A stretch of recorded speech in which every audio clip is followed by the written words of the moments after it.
Da li je ovo prva ovca koja ima Facebook? Na ovom sajtu svaka domaća životinja ima svoj profil, najsvežiju fotografiju, rok trajanja, slikane spreda, slikane od pozadi, sa uživanjem. Slavica Mirković tvrdi da njene ovce jednostavno obožavaju da poziraju. Moje životinje su već dosta navikle što se tiče na fotografije i na slikanje.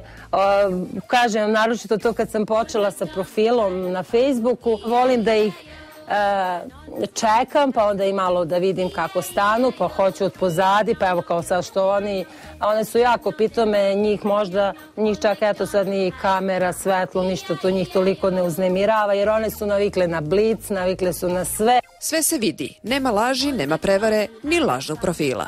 Kad ljudi tako daleko dođu, onda je, znači, merodavno kad ti na tom sajtu postaviš iskrene i realne, prave podatke, nemoguće postaviti lažni profil.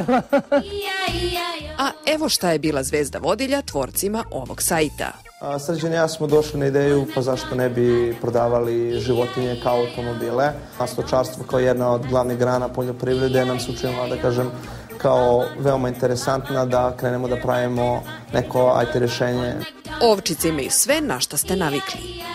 Lajkova i šerova ima jako puno i Facebook nam je vrlo aktivan. Ono što smo sad skoro krenuli da radimo jeste i Viber. Tako je ovaj sajt porušio predrasude da se stočari ne služe modernim tehnologijama.